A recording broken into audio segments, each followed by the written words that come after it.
Hi, it's Joanna Oakey here and welcome back to the Deal Room podcast, brought to you by our commercial legal practice, Aspect Legal. Now, welcome to another episode with Sam de Longis.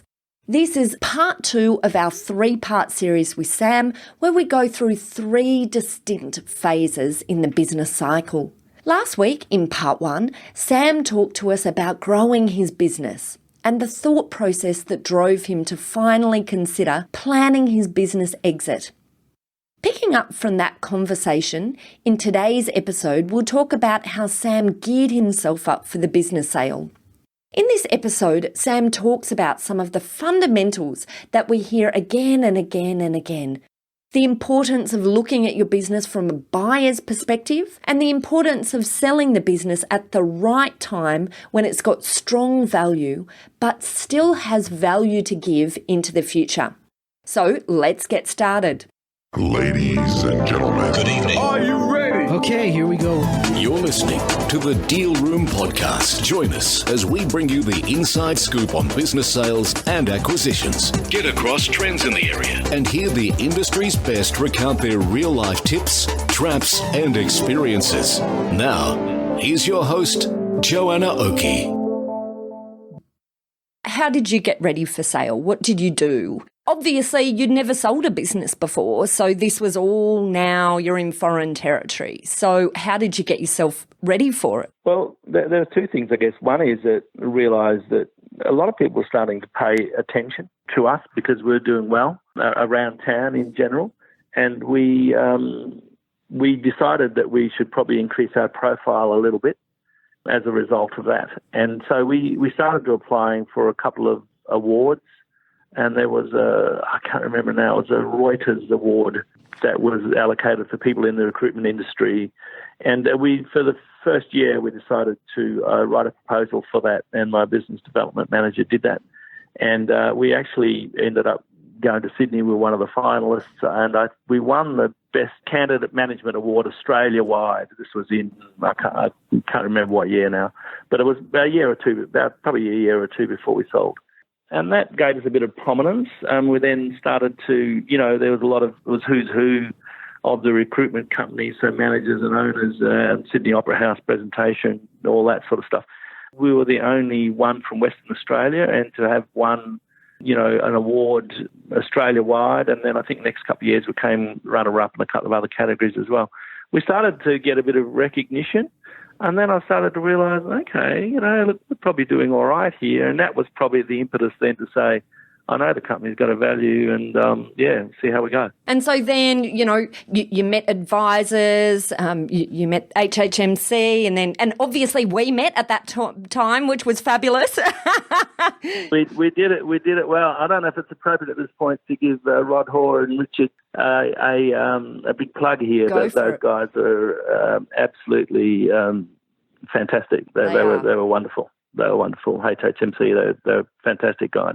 And also yourself, Joanna. Oh, thank you, Sam. For anyone who's listening out there, if you want a real down to earth, I'll summarise you like this, Joanna, and I know you're probably embarrassed in me saying this, but I think if you want someone who I think is down to earth, genuine in representing and going into bat for you in negotiations, I could not think of a better partner. And I remember a couple of occasions there, Joanna, where I really knew you were on my team, and I was really impressed that you reminded me probably a bit of my feistiness in some issues. And I really, really like that about you. And I think your practical approach and your dedication, really, really impressive. I would always recommend you. Oh, thank you. That's so sweet. Okay, now I'm blushing on the other end. Yes, good. Serves you right. So you deserve to. And so were there any parts of the process that you found, were there any parts of the sale process as a whole that you found surprising that, you think it's useful for people to understand before going into the process? I think Rod Hoare was able to set up some meetings with me, with guys over east when I came over east, and speak to CEOs of these large recruitment companies. I think what's important is make sure you know your facts and figures when you're sitting in front of someone. Yeah. And you don't want to go there half-baked. You need to know your stuff. And so if you're looking at balance sheets and stuff like that, you really need to know your business because they will ask you questions. And also, I think the conclusion I came to was that having spoken to a few of these guys before we selected the one that we thought was the right horse to go with was I realised how well we were doing in the numbers that we were producing relevant to the number of staff that I had, relevant to the numbers these guys were producing and the number of staff they had. So I realised that we had an extremely efficient business. And that was something that sort of surprised me. But then later on I'm thinking, well, no wonder, we're doing so well because these guys just seem to have much higher overheads and just different ratios of how many people they have working to achieve the same results we were. So that was a bit of a feel-good moment from that point of view. And I think it just comes back to the same story as I was saying before. If you work real hard, if the only thing you got to do is work hard and put in long hours, it's a bit more than that. You need to have some smarts, but you should be able to beat most people most of the time. And I think if you focus on something, you can. So that was a surprise. I think one of the issues with many businesses that go to market at the moment is the owner's belief that their business is worth a lot more than the market will meet them at, effectively.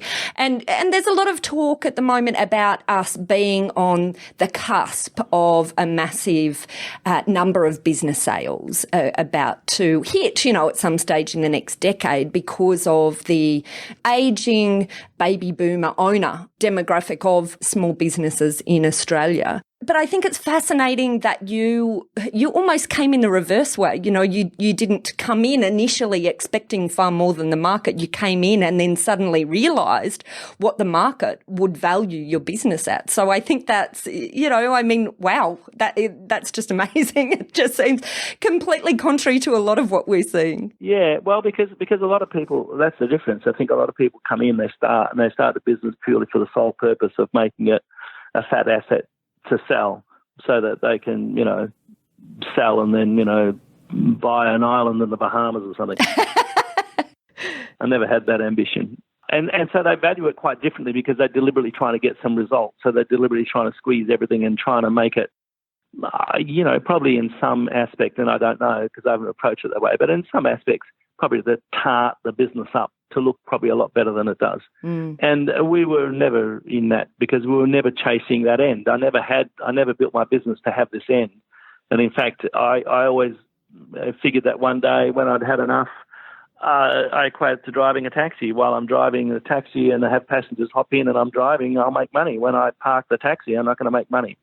So that's probably the way I felt it. Then to know that I actually had something that had real value that people were wanting to pay for it. But on the same token, I'm not silly enough to think, hey, I'm going to give my business away either because I didn't have a great perception of value. I understood the value very real and as you know, made sure that I got the value that I thought it was. But I didn't have an overinflated, of what the business should be worth. The guys at HHMC let me understand what the sort of figures were, roughly what was going on at the time. No different than when you buy or sell a house. There's a median price going around. You got some things and you look at things that are exceptional in your circumstances or gives you a better positioning or whatever. But, I just, from that point of view, I think it's just typical to anything else. It is what the market's willing to pay. If you don't like what the market's willing to pay, don't sell. This is clearly your very analytical side though, Sam.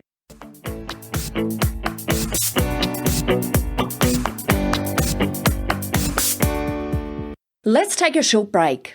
When we get back, Sam talks about the important concept of really putting yourself in the shoes of the buyer and ensuring real opportunities for them to make the most out of the business they are purchasing. And finally, we'll close out this episode with some insights from Sam's experience in transitioning the business over. His valuable tips on making sure sellers keep control of this phase in the process. And that's next. I'm Joanna Oakey and you are listening to the Deal Room podcast, brought to you by Aspect Legal.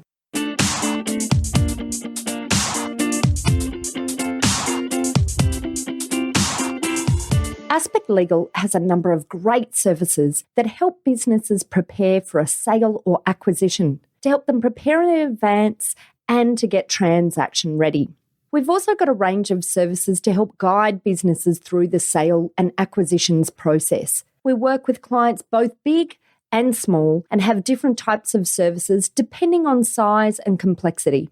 We provide a free consultation to discuss your proposed sale or acquisition. So see our show notes on how to book a time to speak with us, or head over to our website at aspectlegal.com.au.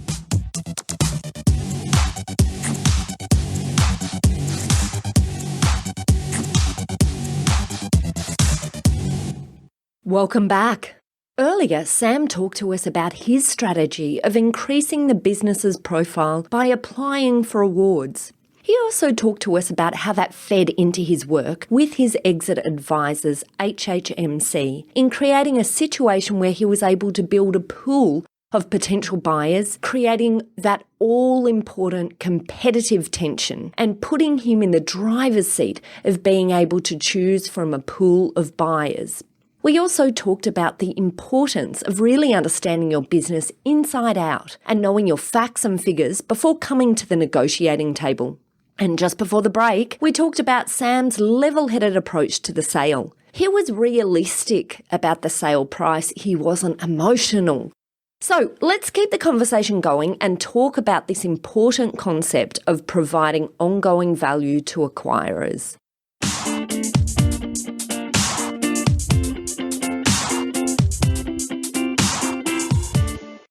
Many business owners get very emotional about value of their business, whereas it's clear, I can hear that you kept that analytical side alive. Well, I think you have to. And I think that made, the difference. We talked a little bit about, there were times when, we needed some hard negotiations. I think what really helped was you weren't emotional, at those times. You're very analytical. And I think that in itself makes the process a lot easier, particularly from the advisors sitting, here in the perspective of advisors working with businesses. I think it makes a big difference. Yeah.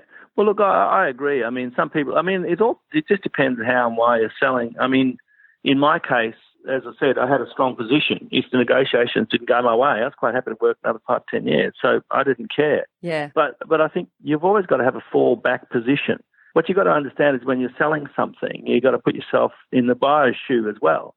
Is he getting a good deal? Now, one of the things that I did and made sure that we probably could have sold a year before, but it wasn't the right time to sell. The reason why I say it wasn't the right time, because there was nothing to give the buyer. What I did, I deliberately waited until this panel that I spoke about that we did very well on. The first 5 years were up and then went out again for another 5-year period. And it was pointless selling a year before this panel was going to expire and then leaving the vulnerability for a new buyer to perhaps only have a year before it expired and had to get back on the panel. So I ensured that, make sure that we got back on the panel and then we had a complete new 5 years to go. So that the buyer knew that he had another 5 years worth of, very strong growth here. So people get emotional about their business. My business is worth so much. But you've got to look at it. This guy is paying a lot of money for your business. He needs some guarantee that there's some growth forward. That's so true. The story there is that you say, well, Sam, if there was such strong growth forward, why didn't you stay and pick up that growth? And I could have done. And that's why I was happy to go for another 5 or 10 years. But I made a decision for the reasons of the things that I wanted to do that, no, I don't want to be part of that. And I know the money I'm missing out, but on the other hand, a bird in the hand's worth two in the bush. I'm going to get something up front here. And I want the buyer to have growth and I want him to have the success and hopefully they can carry it forward as I have done.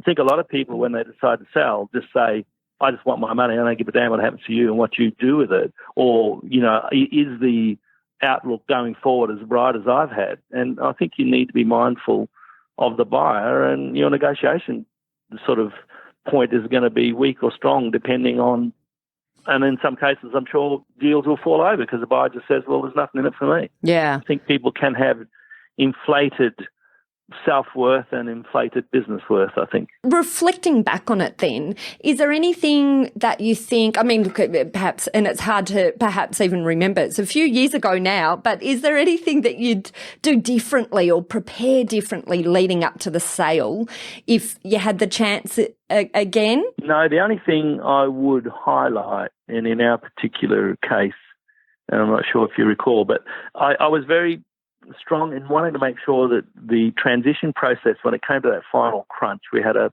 couple of week transition process where we had to get a number of contractors over. I remember that well. I remember that well. That was a bone of contention. Yes, yes. That was the real crux of the whole story. And I insisted that I, try to take as much control of that process as possible to ensure that happening.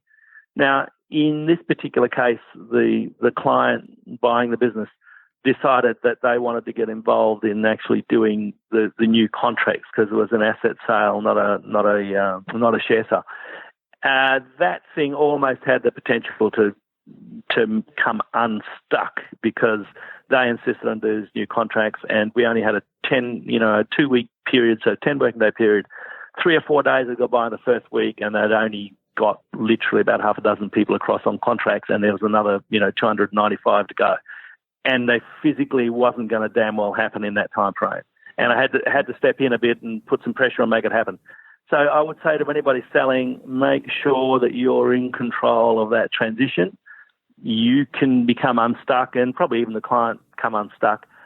And also just in general terms, I think clients are very good at agreeing on something and then probably having, trying to claw back a little bit where they can throughout the processes. They are probably the two things that I learnt, but definitely make sure you have control of that transition process. If it's part of the final price, right, make sure, because things can go dramatically wrong, and that was a very, very stressful 2-week period. Yes. In fact, I would say anything less than my probably 40 years experience not in business, but in IT, and certainly by that point about 25 years in business, 24 years in business.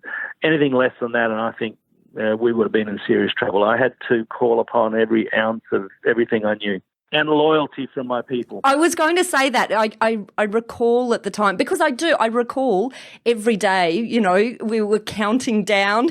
Every day I get a report because I think we had to get to 75% or something. I can't remember. It was. And this is where, Joanna, I say just how strongly you supported me in that, and how tenacious you were. And that made me feel very, very good. And you were 100% on side. And I love that about you. I was awake in the middle of the night thinking of it during that 2-week period. You think it was stressful for you?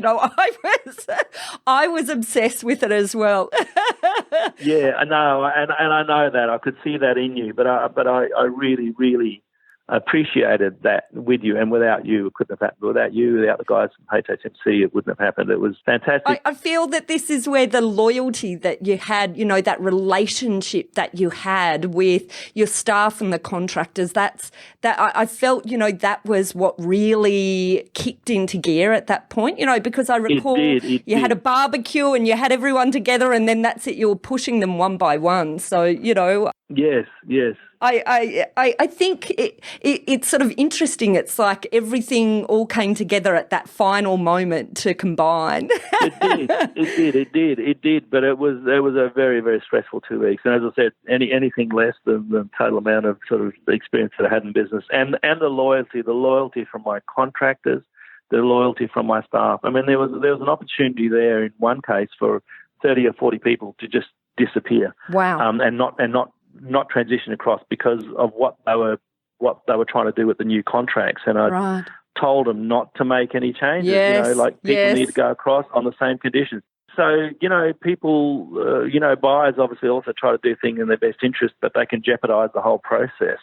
So it comes back to my two things. In any negotiation, in any deal, there's always two stages. One is to get on board, and then the secondly, to make it work. And one thing is to get someone to agree to a price, but then to get across to the final conclusion is another very, very serious step to make it happen. So without the loyalty of all those guys, and without, you just got to be careful. Well, that's it for part 2 of our 3-part series with Sam Longis. Please subscribe to the Deal Room podcast on iTunes or Stitcher to get notified when we release the last episode for this series next Tuesday. In part 3, we will be closing out our series with Sam with a discussion on what life is like after the sale and what business owners can look forward to out of retirement. Until then, please see our show notes if you want to download a copy of the full transcript to this episode if you'd like to read it in more detail. Just head over to our website at www.thedealroompodcast.com and look for this episode 34, where you'll find a download link. And if you're interested in learning more about Sam's story, you might want to tune in to our earlier episode 33, and also our episode 49 in Talking Law. Sam there discusses how he started his business and weathered a few storms during 2 particular downturns in his business. Now, to find this episode, head to Talking Law at www.talkinglaw.com.au and look for episode 49. Thanks for listening in. This has been Joanna Oakey and the Deal Room Podcast, a podcast brought to you by our commercial legal practice, Aspect Legal. See you next time. Ladies and gentlemen. That will conclude this evening's entertainment. Thanks for listening to the Deal Room Podcast. To find out more about this episode and other episodes in the series, check out the show notes or head over to our website at thedealroompodcast.com.au.